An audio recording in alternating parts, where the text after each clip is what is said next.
नमस्कार मित्रों, स्वागत है आपका हमारे इस चैनल संतोष जोशी ज्ञान में।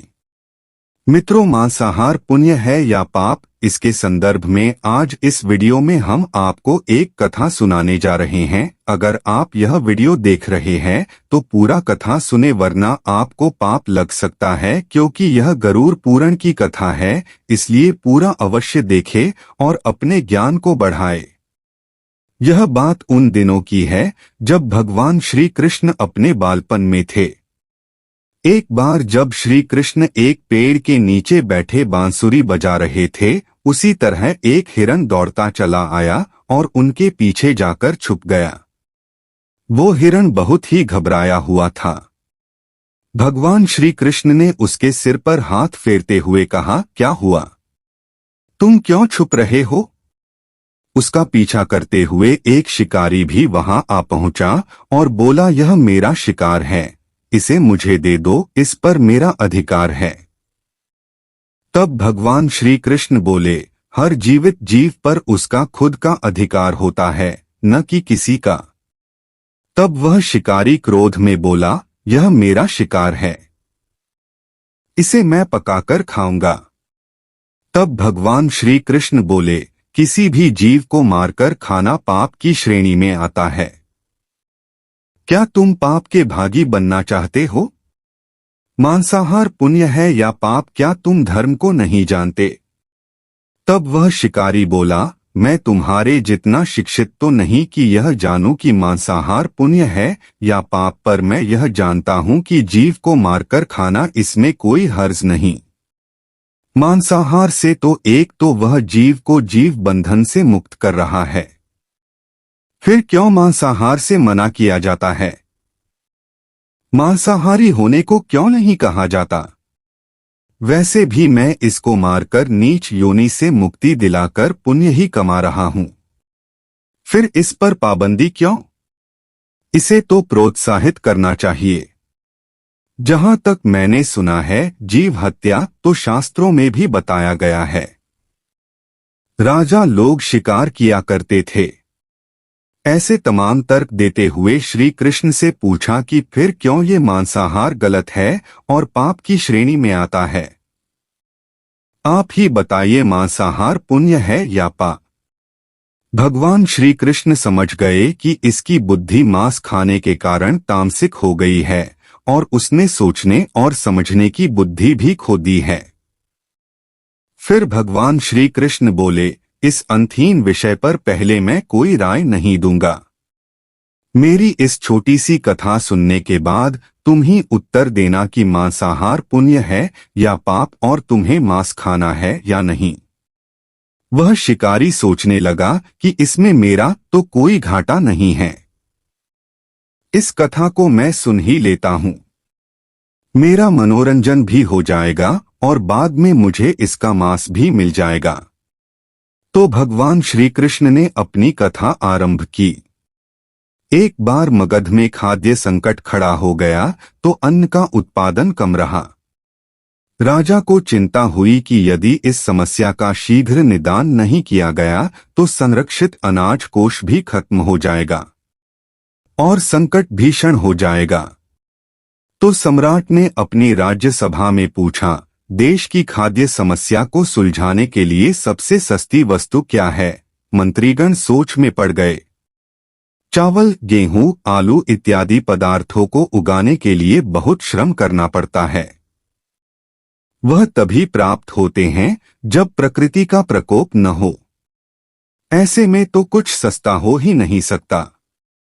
तभी शिकार का शौक रखने वाले एक मंत्री ने सोचा कि यही उत्तम अवसर है। क्यों न अंधाधुंध शिकार के लिए राजा की अनुमति ले ली जाए। उसने सभा में कहा कि सबसे सस्ता खाद्य पदार्थ है मांस। इसके लिए धन का खर्च भी नहीं है और पौष्टिक खाना भी मिलता है। सभी सामंतों ने इस बात का समर्थन कर दिया, लेकिन मगध के प्रधानमंत्री अभी भी चुप थे। सम्राट ने पूछा, प्रधानमंत्री आप चुप क्यों हैं? आपने कोई अनुमोदन नहीं किया, आपका क्या मत है? प्रधानमंत्री ने कहा, मैं यह नहीं मानता कि यह कथन सही है कि मांस सबसे सस्ता पदार्थ है। फिर भी इस विषय पर मैं अपने विचार आपके सामने कल रखूंगा। प्रधानमंत्री उसी रात मांसाहार का प्रस्ताव रखने वाले सामंत के घर पहुंचे। सामंत ने इतनी देर रात प्रधानमंत्री को अपने घर आया देखा तो वह घबरा गया। किसी अनिष्ट की आशंका से वह कांप गया। प्रधानमंत्री ने कहा, संध्या को महाराज बीमार हो गए। उनकी हालत बहुत ही खराब है। राजवैद्य ने कहा है कि किसी शक्तिशाली देह का 2 तोला मांस मिल जाए तो राजा के प्राण बचाए जा सकते हैं। आप महाराज के सबसे विश्वास पात्र हैं, इसीलिए आपसे योग्य कौन होगा। इसके लिए आप जो भी मूल्य लेना चाहें ले सकते हैं।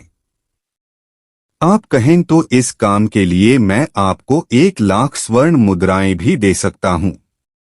एक बड़ी जागीर भी आप मांग सकते हैं। बस आप अपनी इच्छा कहें। मैं कटार से आपके हृदय को चीर कर बस 2 तोला मांस निकाल लूंगा। यह सुनकर सामंत के चेहरे का रंग फीका पड़ गया। वह सोचने लगा, जब जीवन ही नहीं रहेगा तो लाख स्वर्ण मुद्राओं से मैं क्या करूंगा और बड़ी जागीर भी किस काम आएगी। वह झटपट अंदर भागा और अपनी तिजोरी से 1 लाख स्वर्ण मुद्राएं लेकर आया। मुद्राएं देकर उसने प्रधानमंत्री के पैर पकड़ लिए और गिड़गिड़ाते हुए बोला, श्रीमंत, मैं आपकी 1 लाख मुद्राओं में अपनी 1 लाख मुद्रा और मिलाता हूं। इस पैसे से आप किसी और सामंत के हृदय का मांस खरीद ले, किंतु मुझे जाने दे। यह बात किसी और को पता न चले। मैं आपसे आग्रह करता हूं। प्रधानमंत्री जी यह सब समझ चुके थे। वह उसे थोड़ी और मानसिक पीड़ा देना चाहते थे। प्रधानमंत्री ने आगे कहा, सामंत, आप शरीर से बलिष्ठ हैं। आपकी कद काठी महाराज से मिलती जुलती है। इसीलिए राजवैद्य ने खास तौर पर आप ही का नाम लिया है। आपके दान से हमारे अच्छे राजा की जिंदगी बच सकती है। आप कहे तो मैं आपको प्रधानमंत्री का पद देने को तैयार हूं और खुद आपका कर्मचारी बनकर रहूंगा, पर प्रजा से हमारे राजा न छीने। सामंत तो फंसता हुआ दिख रहा था। उसने शरीर पर अंगवस्त्र रखकर अपने जूते भी पहन लिए। जैसे ही वह वहां से भागने वाला था, वह तुरंत प्रधानमंत्री के पैरों में लेट गया। उसने याचना की कि प्रधानमंत्री, मैं इसके योग्य नहीं हूं। जब प्राण ही नहीं रहेंगे तो प्रधानमंत्री पद का या राजा का सिंहासन भी मिल जाए तो मैं उसका क्या करूंगा। आप चाहें तो मेरा सब कुछ ले लें, पर मेरे प्राण न लें। मैं अपना ये भवन और सारा धन आपको सौंपता हूं। रातों रात राज्य से निकल जाऊंगा। इतना कहकर वह अपने घोड़े की ओर भागा और जैसे ही अपना घोड़ा गठने लगा, आवाज आई, अभी अभी अपने पीछे गए तुम अपने परिवार को भी छोड़े जा रहे हो। सामंत बोला, मेरे प्राण से प्रिय कुछ भी नहीं है। जब जीवन ही न रहेगा तो कुटुंब का क्या करूंगा।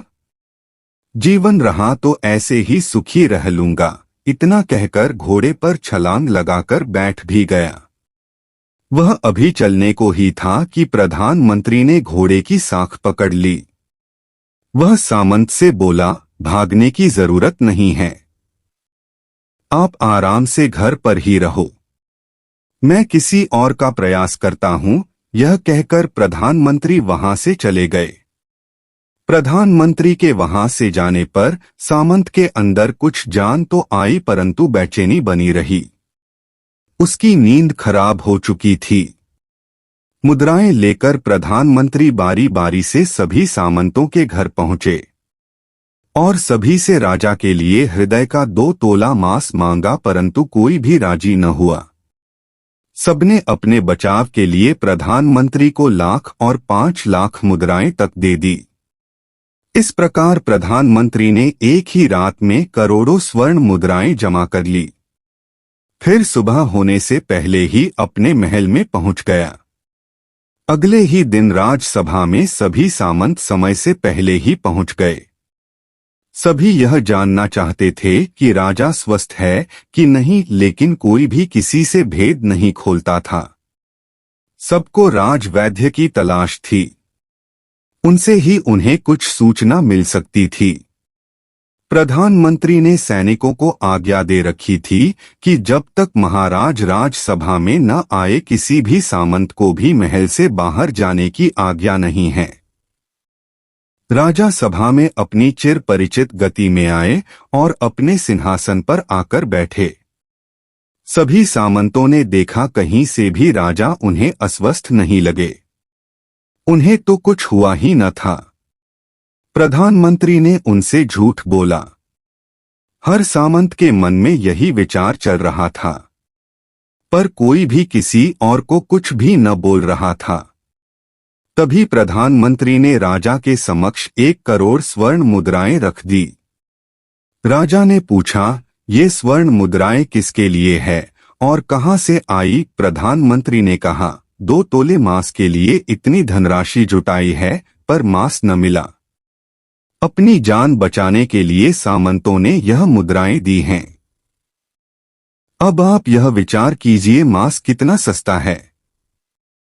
राजा को बात समझ में आ गई। उन्होंने प्रजा को अतिरिक्त परिश्रम करने का निवेदन किया और राजा के अनाज भंडार में से अनाज निकालकर श्रमिकों को दिया गया।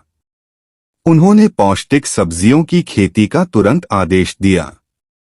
वह 1 करोड़ स्वर्ण मुद्राएं इसी कार्य के लिए और श्रमिकों के कल्याण के लिए खर्च की गई। ऐसे साग सब्जी तेजी से उगी जिससे प्रजा का कल्याण भी हुआ और पौष्टिकता भी मिली। कुछ समय बाद मौसम अनुकूल हुआ और खेती लहलहाने लगी। इस प्रकार राज्य से खाद्य संकट दूर हुआ। तो मित्रों, जीवन का यह मूल्य भगवान श्री कृष्ण हमें इस कथा के जरिए समझाना चाहते हैं कि हम यह न भूलें कि जिस तरह हमें अपनी जान प्यारी है, उसी तरह सभी जीवों को अपनी जान प्रिय होती है। अपने दिल से जानिए पराये दिल का हाल।